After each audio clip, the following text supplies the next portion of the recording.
Le tengo una pregunta. Dígame, ¿quién sacó a Israel de Egipto? ¿Fue Moisés? ¿Moshe en hebreo? No, fue Adonai. Él dice, yo te saqué de Egipto con mano fuerte y brazo extendido. ¿Quién le entregó las 2 tablas de piedra a Israel? ¿Fue Moshe? No, fue Adonai. ¿Qué fue lo que le dijo Moshe al faraón? Libera a mi pueblo para que me adoren en el desierto. ¿Acaso esto quiere decir que Moshe era Adonai o que Adonai poseyó a Moshe?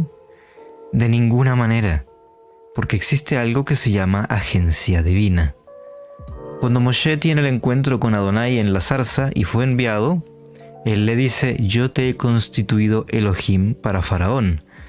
Cuando Moshe habla o realiza los milagros, es Adonai el que los está realizando, no Moshe, pero los hace a través de él, como instrumento, como herramienta. De la misma forma, Moshe le dice a Adonai que no se le da bien hablar, y designa a su hermano Aarón para que hable por él. Pero entonces, ¿quién habla? ¿Aarón o Moshe? Habla Moshe. Sí, a través de Aarón.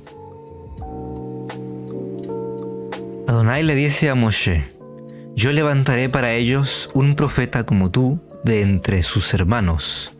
Yo pondré mis palabras en su boca y él les dirá todo lo que yo les ordene. La Escritura también nos dice, desde ese tiempo no se ha levantado en Israel un profeta como Moshe, a quien Adonai conoció cara a cara. Hay que entender que cuando la Escritura menciona cara a cara es un hebraísmo para decir que tenía una estrecha relación con él y se comunicaba directamente, porque Adonai no tiene rostro ni cuerpo físico. Y solo hay un profeta que cumple con todos los requisitos para ser el profeta del que habló Moshe, el cual fue un intermediario entre el pueblo y Adonai, al igual que Moshe, el cual recibía inspiración directa de Adonai, no por sueños o visiones, igual que Moshe. Y ese es Yeshua. Cuando Yeshua decía, tus pecados te son perdonados, no es porque Yeshua tenga el poder de perdonar pecados, es porque Adonai les está perdonando los pecados utilizando a Yeshua como instrumento. Cuando Yeshua hacía milagros, no es porque él tenga el poder de hacer milagros, es porque Adonai realiza esos milagros utilizando a Yeshua como herramienta. Cuando Yeshua realiza el pacto, no es porque Yeshua pueda establecer un pacto, es Adonai el que está realizando el pacto utilizando a Yeshua como instrumento. Cuando Yeshua resucita, no es porque Yeshua tenga el poder de resucitarse a sí mismo, es porque Adonai lo resucitó. ¿Acaso alguna de estas cosas quiere decir que Yeshua era Adonai o que Adonai poseía a Yeshua? De ninguna manera, porque existe algo que se llama agencia divina. Todos sus discípulos entendieron esto, puesto que todos ellos eran judíos, como está escrito en Lucas capítulo 19 versos 37 al 38. Y cuando llegaron ya cerca de la bajada del monte de las olivas, toda la multitud de los discípulos, gozándose, comenzaron a alabar a Elohim a gran voz por todas las maravillas que habían visto, diciendo, bendito el Rey que viene en el nombre de Adonai, paz en el cielo y gloria en lo altísimo. En ninguno de los escritos de los Shilhim, mal llamados apóstoles, si le interesa saber la importancia de los nombres originales en la escritura, tengo un video hablando sobre ello y le debería estar apareciendo por aquí arriba. Ninguno de los escritos de los Shilhim, mal llamados apóstoles, habla acerca de algo como la Trinidad o que Yeshua fuera divino. Es más, todo lo contrario. Sus escritos no hacen más que corroborar su estricto monoteísmo. Como dice el judío Shaul, mal llamado Pablo, a los paganos conversos al judaísmo nazareno en la sinagoga de Corintios, en 1 Corintios capítulo 8 versos 5 al 6. Ustedes han conocido muchos dioses y ustedes han conocido muchos señores. Recalco que a los que se está dirigiendo aquí son ex paganos, ex griegos, ex romanos. Sin embargo, para nosotros, y Shaul era judío, o sea, ese para nosotros es para nosotros los judíos. Sin embargo, para nosotros solamente hay un Elohim. Eso era convertirse en el primer siglo al judaísmo nazareno, porque no hay evidencia alguna, ni una sola, de que Yeshua, sus discípulos o alguno de los 12 Shlihim haya dado a entender alguna vez algo como la supuesta divinidad del Mesías, o una Trinidad. Entonces, ¿por qué pasó esto? ¿Por qué el cristianismo, al surgir posteriormente, a fines del siglo II, propone la idea de una Trinidad? Esto pasó por no comprender el concepto de agencia divina, ya que interpretaron la escritura desde su punto de vista y forma de entender el mundo como greco-romanos. Al pecar, se está cometiendo una ofensa contra Elohim.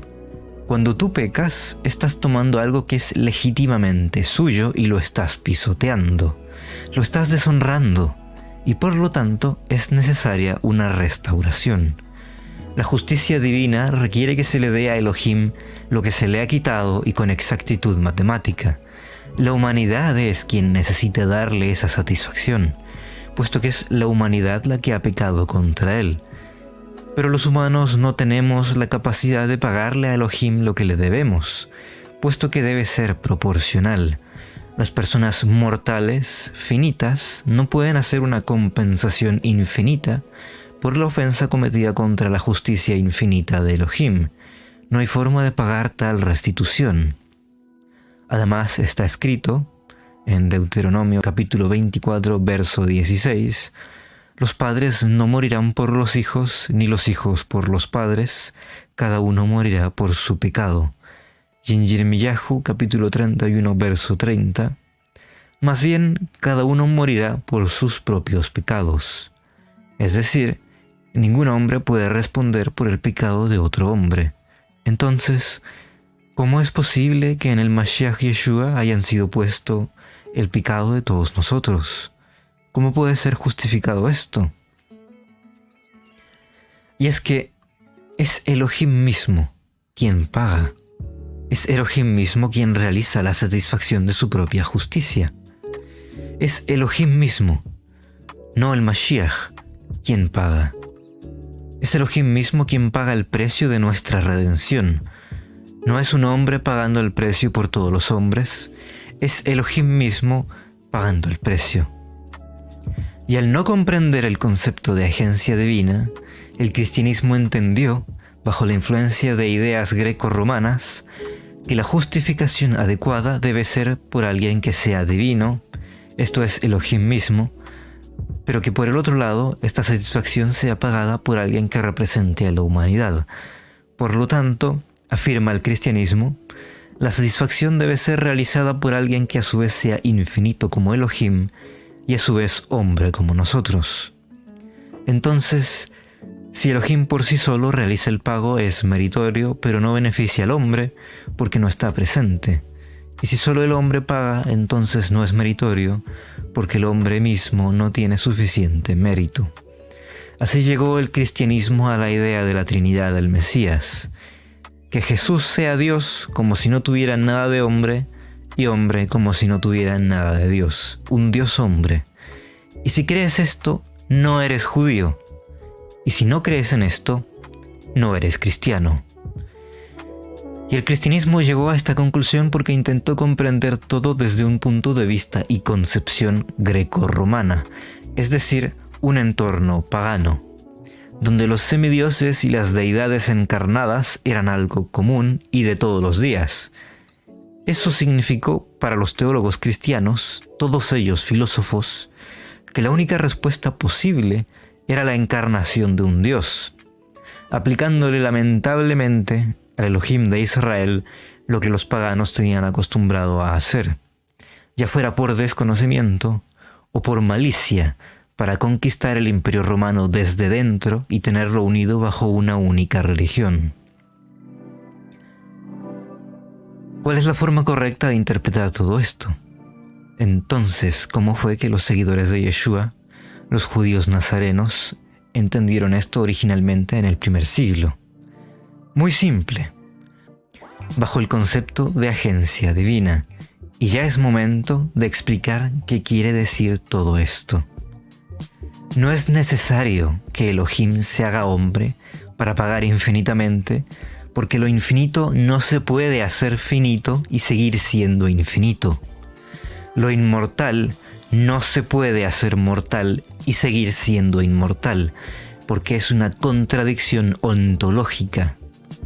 Lo que sí se necesita para poder realizarlo es la agencia divina, la cual es similar a lo que hoy conocemos como un poder jurídico o poder legal, el cual es una autorización por escrito para representar o actuar en representación de otra persona de forma legal. La persona que autoriza a otra a actuar es el principal, es el donante del poder, y el autorizado para actuar es el agente, el representante del donante del poder, el cual actúa en nombre del principal de forma legal. La humanidad no puede, no sabe, ni tiene idea cómo resolver sus problemas con Elohim, así que Adonai mismo, el creador del hombre, interviene para resolver el problema.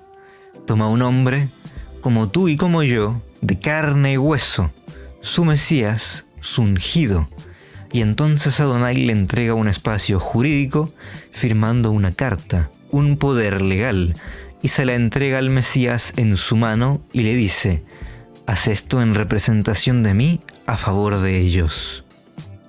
Entonces no es un hombre y mitad Dios realizando reparación de lo que la humanidad debía a Elohim. Es Elohim mismo haciéndose presente de forma legal, no física, en un hombre escogido, puro y sin mancha, seguidor de Torah, para realizar la reparación.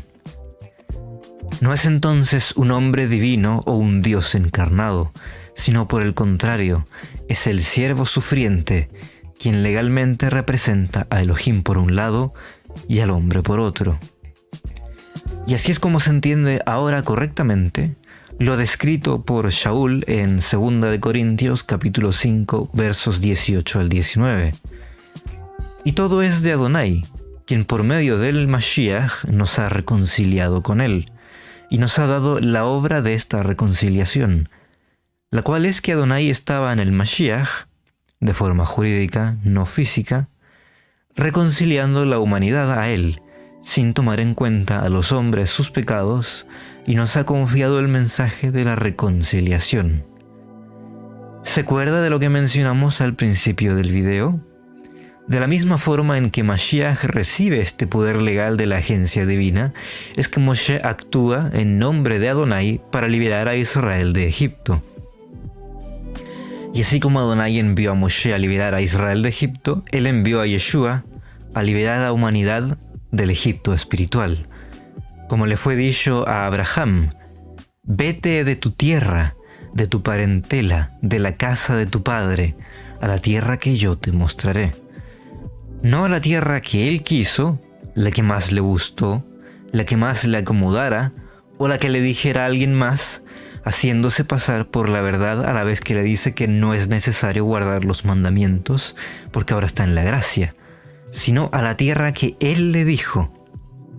Esto significaba abandonar todo lo que conocía y emprender un nuevo viaje.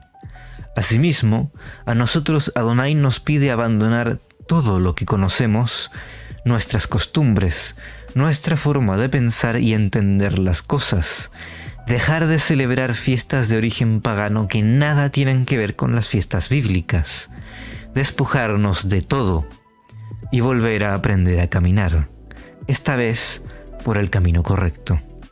Dejar de lado todos los falsos dioses que has conocido y hacer de Adonai, el Elohim de Israel, tu único Elohim.